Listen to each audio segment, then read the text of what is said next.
여러분들은 지금 신앙생활 잘 하고 계시는 분들입니다. 근데 신앙생활을 잘한다는 게 어떤 것일까요? 성경 구절을 달달달달 외우고 금식 기도를 많이 하고 철야 기도에도 빠지지 않고 동참하고 전도를 많이 하는 것, 이런 모습이 신앙생활 잘하는 모습일까요? 목사님들의 세계에서는 이런 말을 하고 있습니다. 그 목사님이 어느 신학교를 졸업했냐는 것 참 중요한 일이다. 그 목사님이 설교를 얼마만큼 잘하는 것 교회 발전에 참 중요한 일이다. 그보다 더 중요한 일이 있다 그러면 그 목사님이 삶의 현장에서 살아가는 모습이 아름다운 것이 더 중요한 일이다. 어느 신학교를 졸업했느냐 하는 것은 동메달감에 해당이 되고, 설교를 얼마만큼 잘하느냐 하는 것은 은메달에 해당이 되고, 삶의 현장에서 얼마만큼 인격적인 삶을 살아가느냐 하는 것은 금메달감이다, 이렇게 표현을 합니다. 오늘 제가 무슨 말씀을 드리고 싶은지 여러분들이 이해가 되시죠? 믿음은 성경 구절을 달달달달달 외우는 것으로 끝나는 게 아닙니다. 우리의 삶의 현장에서 어떤 모습으로 살아가느냐 하느냐에 따라서 믿음이 좋은 사람이다, 믿음이 약한 사람이라고 구별이 될 수가 있습니다. 오늘 우리가 함께 같이 읽었던 이 본문 말씀은 바울 사도께서 두 번째 선교 여행을 하면서 세웠던 빌립보 교회 성도들에게 보내준 편지의 한 부분입니다. 본래 바울 사도는 두 번째 선교 여행을 떠나면서 어떤 계획을 세웠는가 하면 자기가 1차로 다녀왔던 그 소아시아 지방을 다시 한번 돌면서 옛날에 만났던 성도들 손잡아주고 위로해주고 말씀으로 양육하고 싶은 그런 계획을 세웠었는데, 성령께서 소아시아 지방으로 다시 들어가는 것을 허락하지 않으셨어요. 근데 들어와는 지방에 이르렀는데 밤중에 환상 중에 마게도니아 사람 한 사람이 나타나서 건너와서 우리를 도와주세요, 건너와서 우리를 도와주세요, 이런 모습을 보게 됩니다. 그래서 바울 사도는 선교의 스케줄을 바꾸어서 마게도니아 지방으로 들어가거든요. 마게도니아 지방의 첫 지방이 빌립보라는 곳입니다. 이 빌립보라는 지방은 구라파의 관문이 되는 지역이기 때문에 하나님이 섭리가 얼마나 오묘하고 깊은지는 모릅니다. 구라파 지방에 복음을 심어줌으로 인해서 그 심어졌던 복음들이 미국으로 건너오게 되고, 또 미국에 건너왔던 복음들이 선교사님들 통해서 동양으로 건너가게 되고, 우리 조선 땅에도 복음이 돌아와서 우리 같은 사람들도 예수를 믿고 구원받은 하나님의 자녀로 삼아갈 수 있게 된 것이거든요. 얼마나 귀한 섭리가 있는지 모릅니다. 그래서 빌립보 지방에 들어갔던 바울은 그 동네에서 자주장사를 하고 있는 여성 사업가 루디아라는 사람을 만나가지고 교회를 세우게 되었는데, 그 교회가 구라파 지방에서 제일 먼저 세워진 빌립보 교회입니다. 그런데 빌립보 교회 성도들은 바울 사도가 전도 활동을 하는 걸 보고 물질적으로 많이 도와준 일이 있어요. 바울 사도는 지금 복음을 전하다가 로마 옥중에 갇혀있는 몸이거든요. 수인이에요. 죄수예요. 그런 가운데 빌립보 교회 성도들이 자기에게 선교적인 지원을 해준 것을 잊지를 못하기 때문에 너무너무 고마운 마음이 들어서 감사의 마음을 담아서 편지를 써보내고 있는 게 이게 빌립보서라는 말씀이거든요. 오늘 빌립보서를 통해서 그리스도의 생명을 가지고 사는 사람들은 이렇게 살아야 된다, 이런 사실을 교훈해주고 싶어 합니다. 근데 뭐라고 먼저 교훈하자고 그러면 마음을 같이하여 한 마음을 품고 살아라, 그렇게 말씀하지 않습니까? 그 당시에 빌립보 지방에는 여러 지방 사람들이 함께 모여 지내고 있었습니다.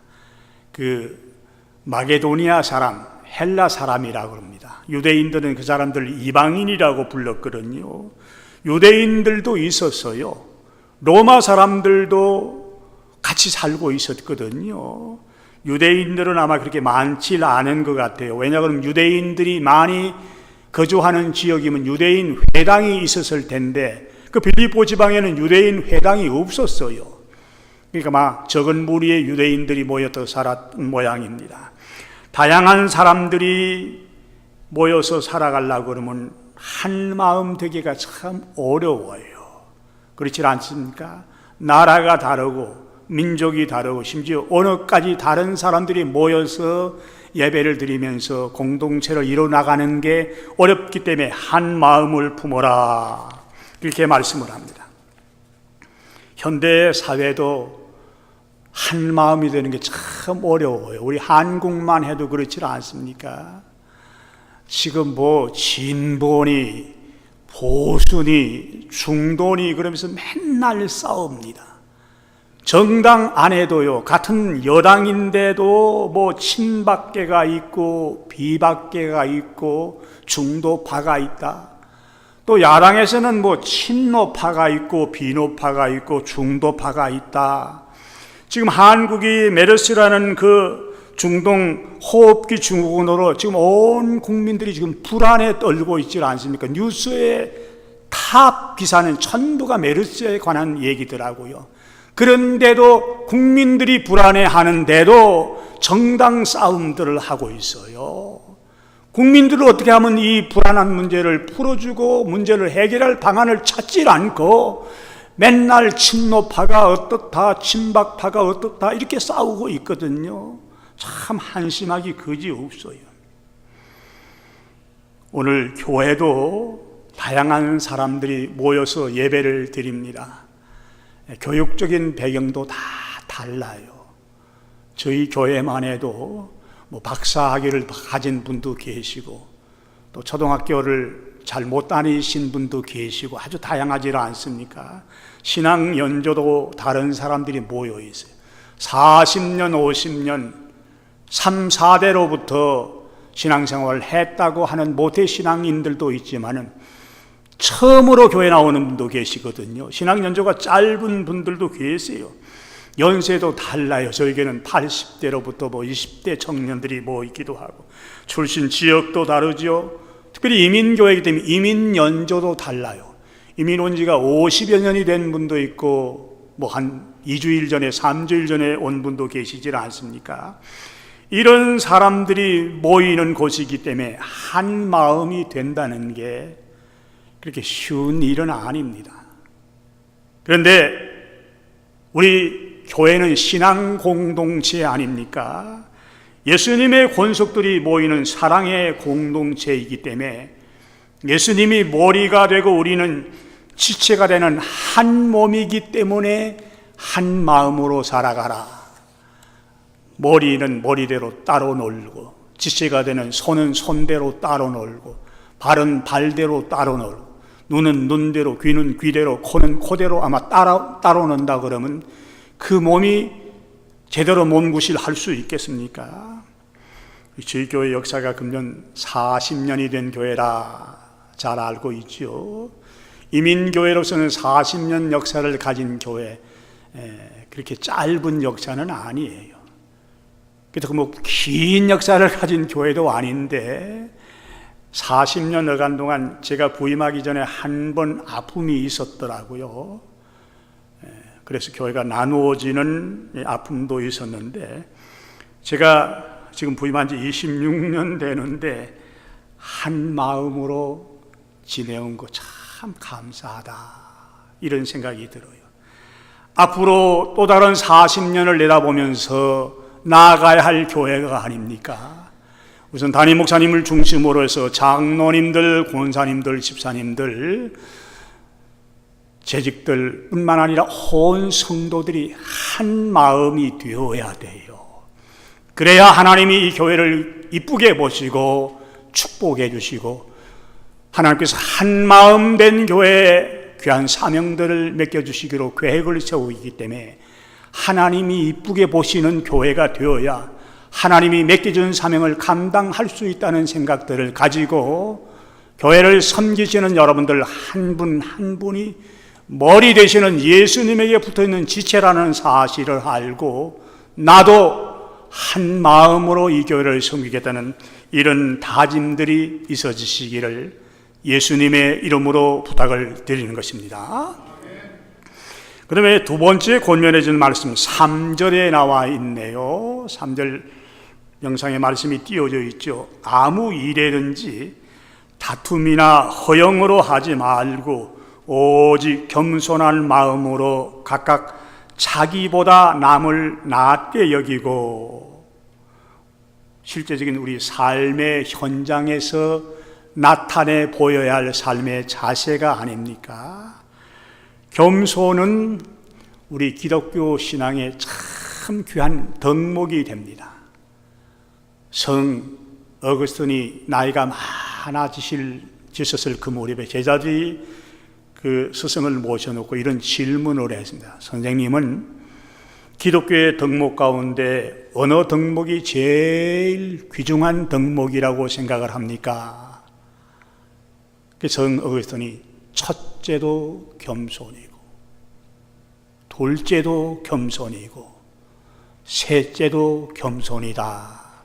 겸손이 귀중하다는 사실을 깨우쳐 주시는 일이 있습니다.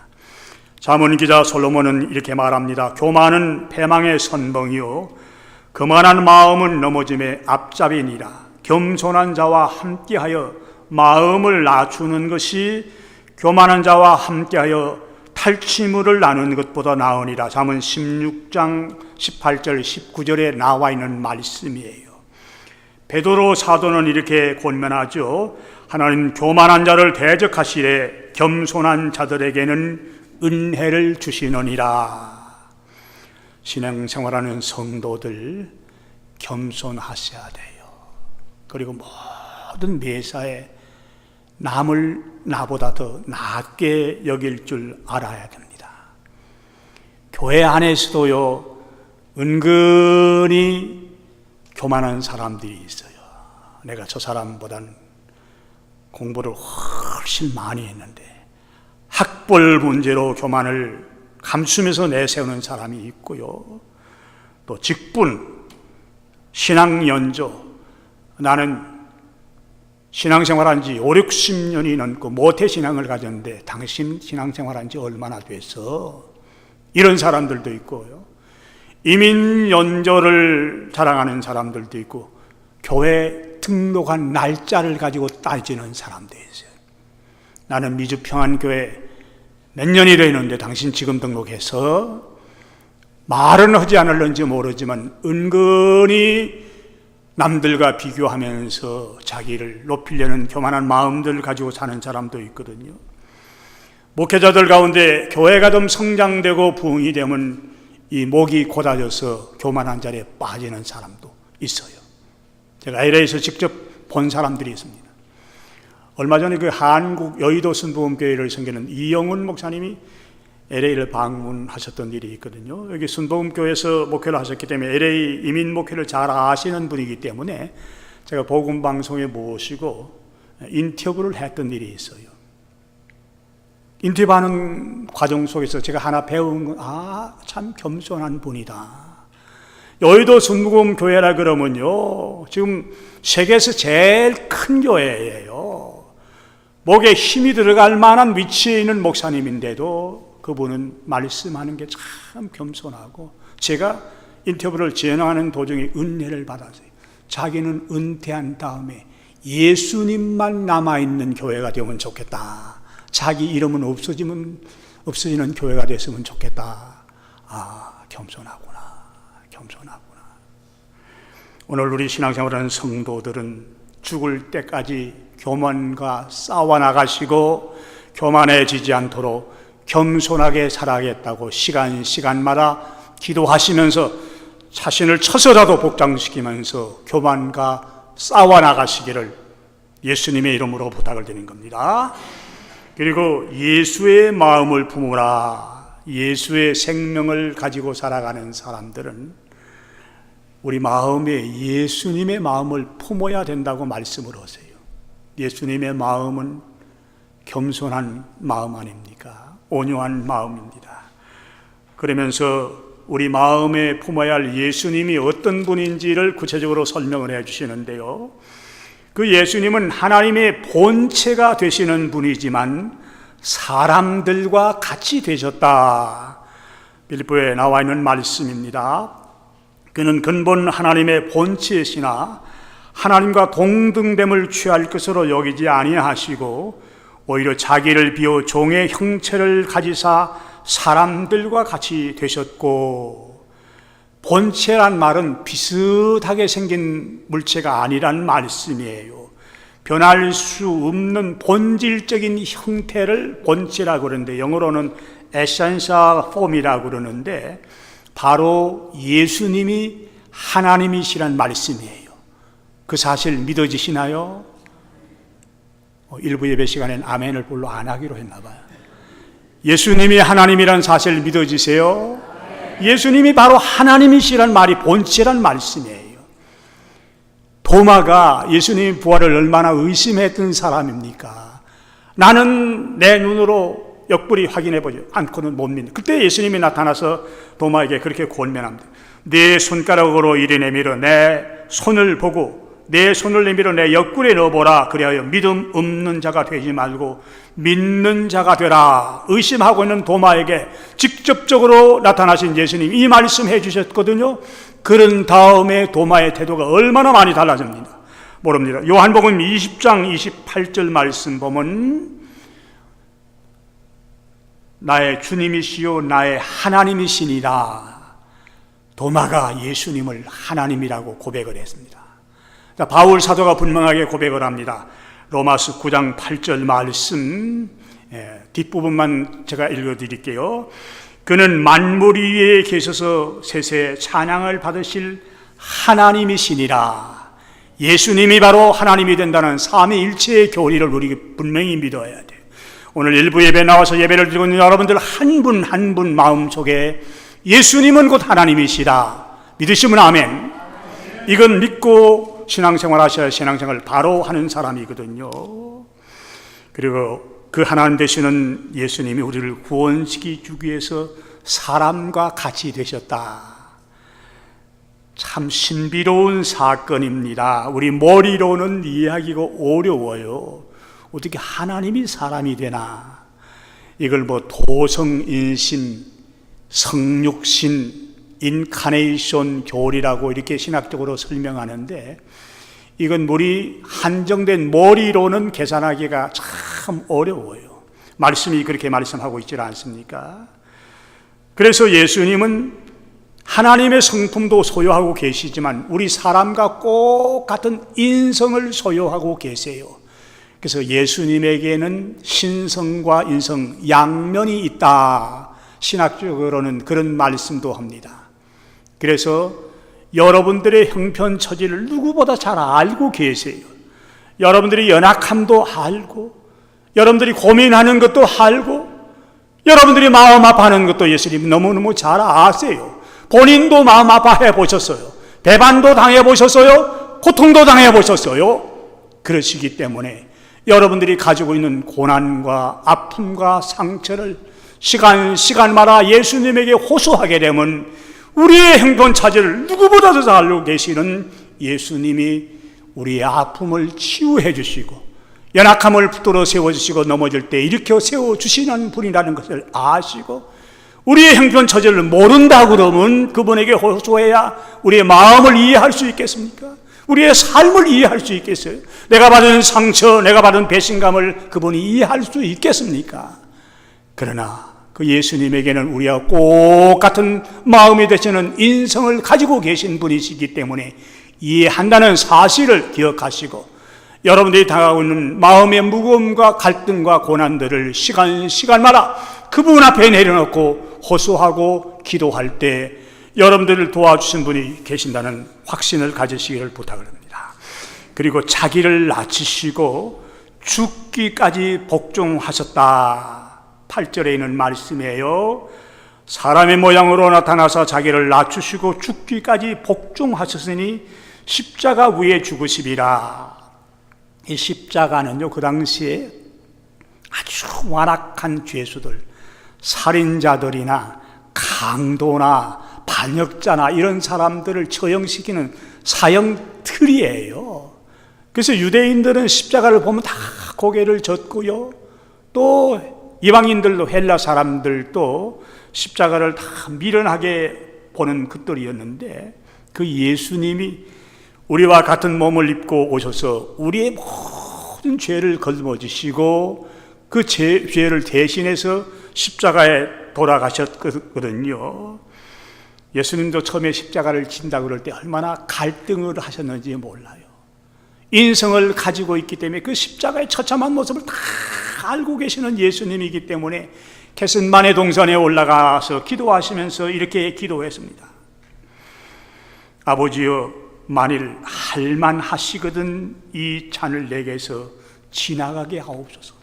십자가 안 질 수 있는 길이 있으면 저 십자가 지지 않게 해주십시옵소서. 그 얘기거든요. 그러면서 하시는 말씀이, 그러나 나의 원대로 마옵시고 아버지의 원대로 하옵소서.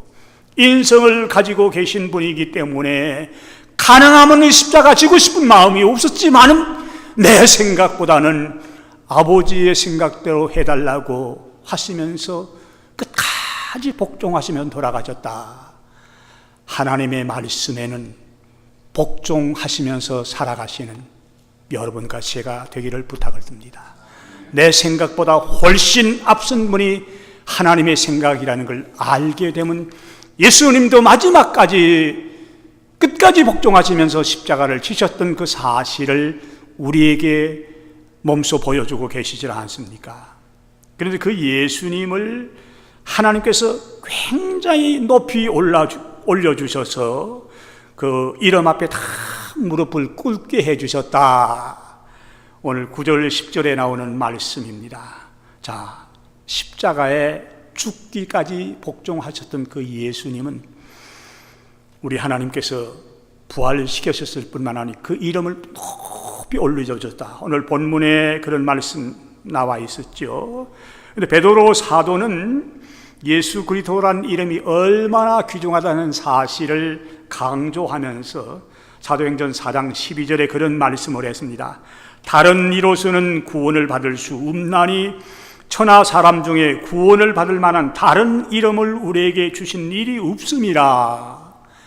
예수의 이름이 얼마나 존귀하기 때문에 다른 사람의 이름으로선 구원받을 수 있는 길이 없대요. 얼마나 분명한 말입니까?